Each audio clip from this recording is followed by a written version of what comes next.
Well, hey there. Welcome to Prog Monster. My name is Murph, and I am the host of this show, a show dedicated to progressive rock, hard rock, heavy metal, and other forms of rock music. So here we are on our series of rock greats who thrilled us but have since passed on. This is episode number 39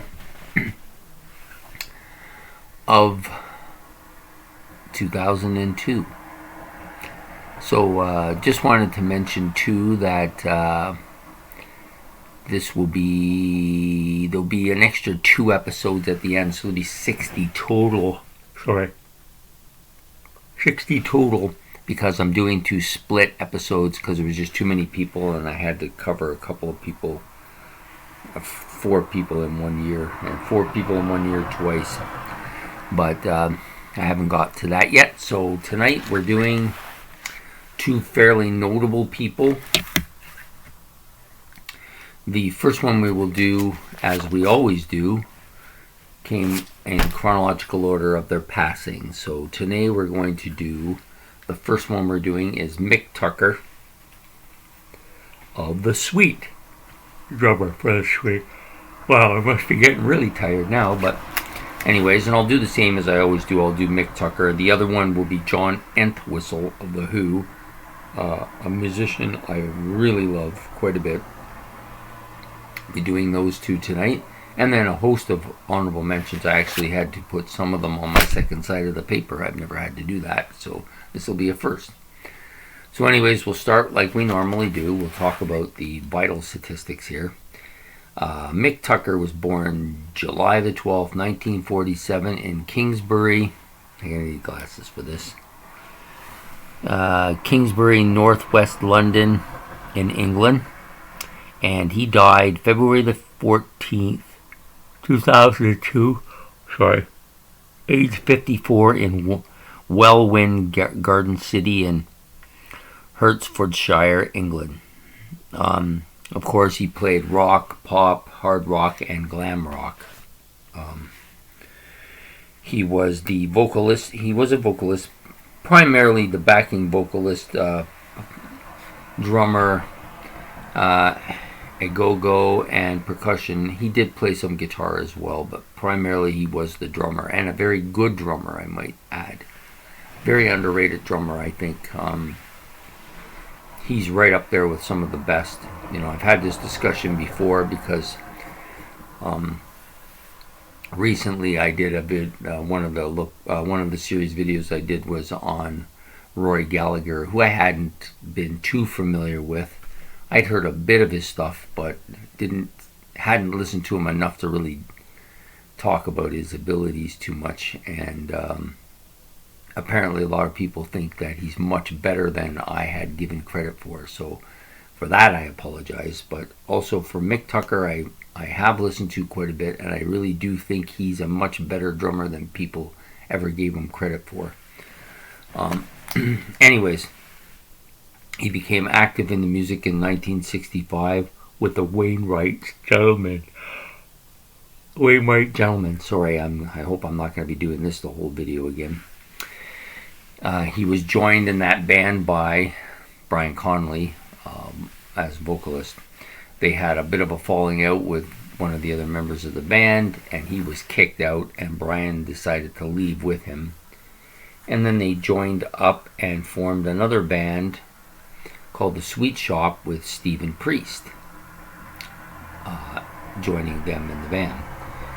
Initially they had Frank Torpey, and then he was let go, or he left and was replaced by Mick Stewart, who then left and was replaced by Andy Scott.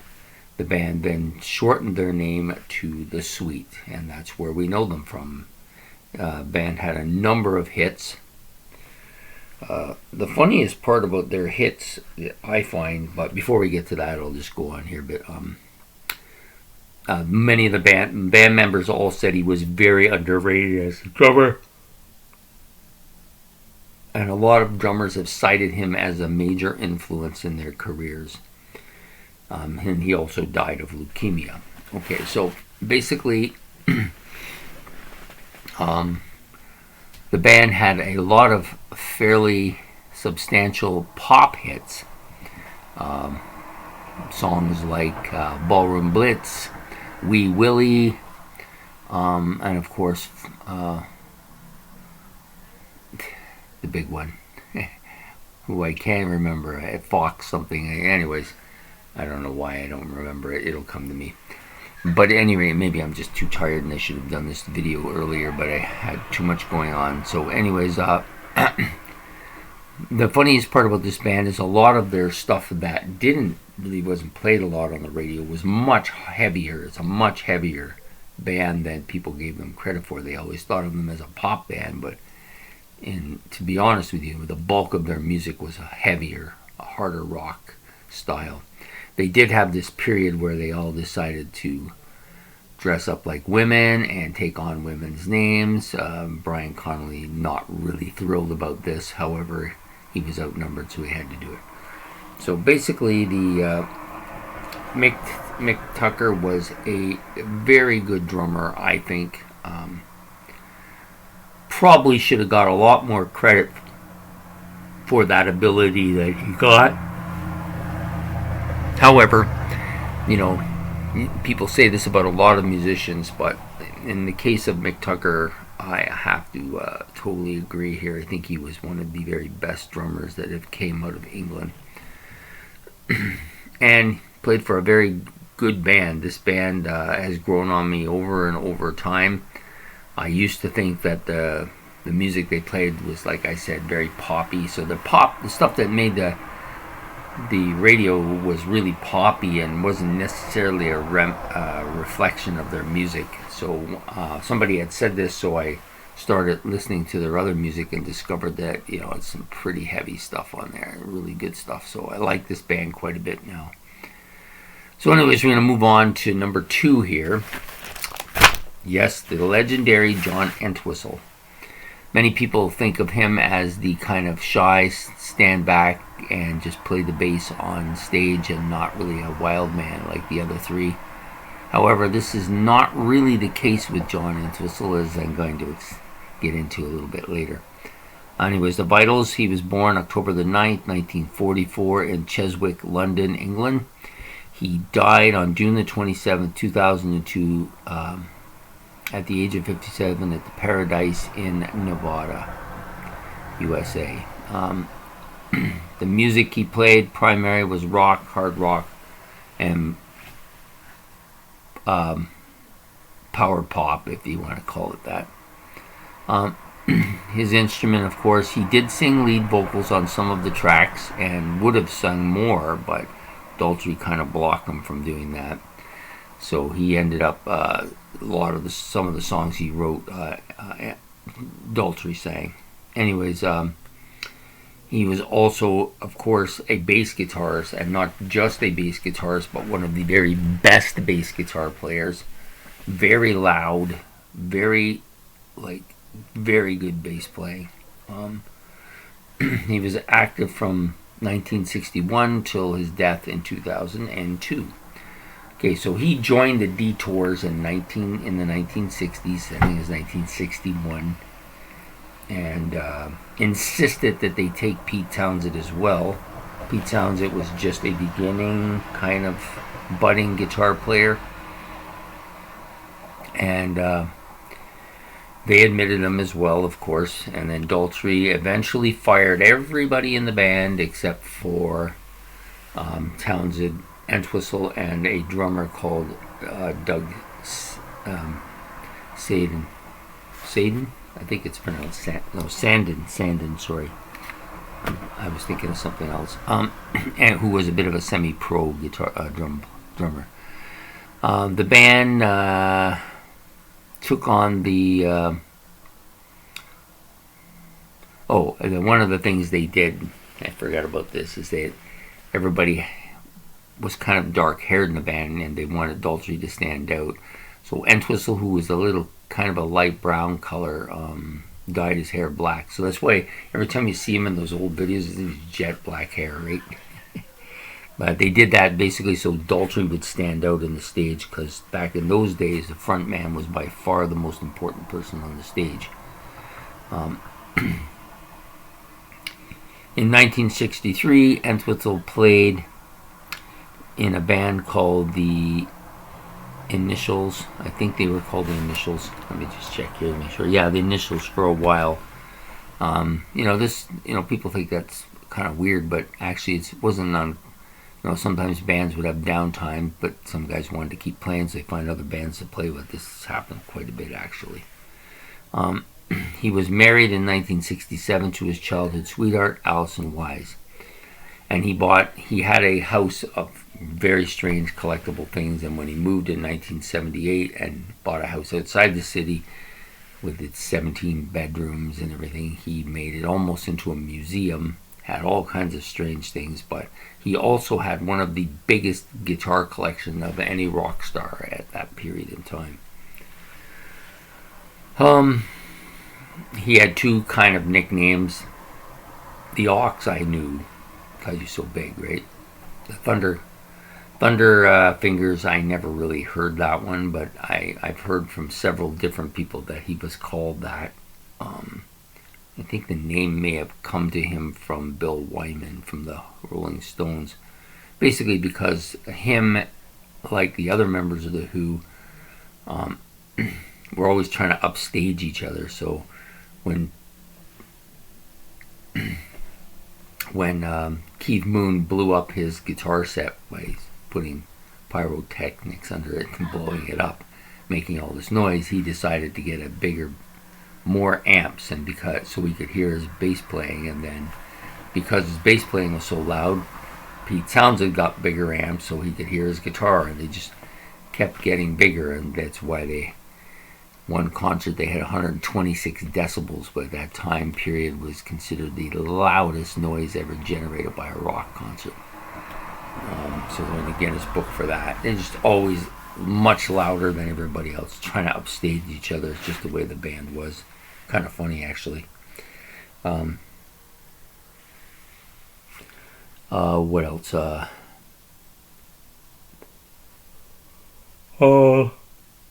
He was one thing I didn't know, and I found that out by checking out this biography of the Who, was that he was the first one to go solo, or not go solo, but produce a solo album.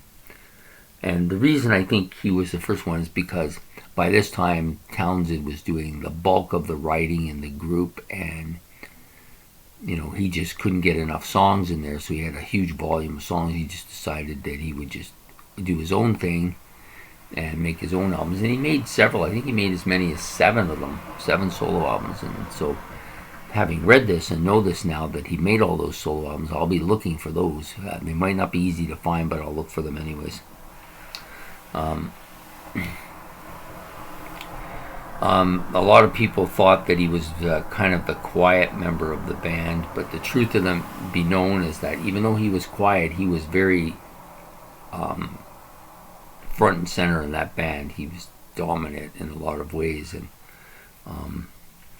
would take on things, and then as soon as he would take them on, the other members of the band would do the same. So he was a bit of a leader that way.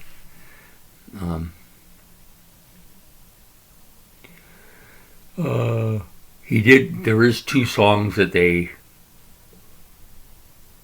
I don't think he do it anymore, but at that time when he was alive, they had a couple songs that he would regularly play on their tour. Early on it was Heaven and Hell, and then later on it was My Wife. 2 tunes I like quite a bit, actually. And he has other songs I like. Boris the Spider was one of my daughter's favorite, and we used to listen to that all the time, so we liked that quite a bit.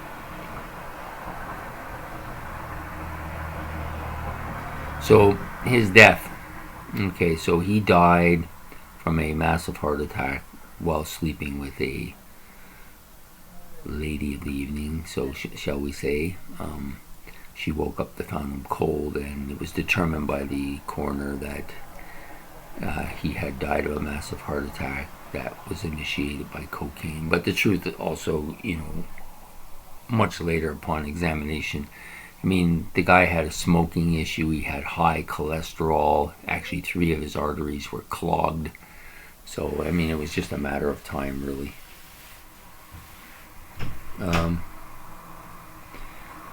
when he died, several bands did this. They played either a song or attributed something to him on their stage show to draw a tribute to him. Rush was one of these bands. Oasis was another one.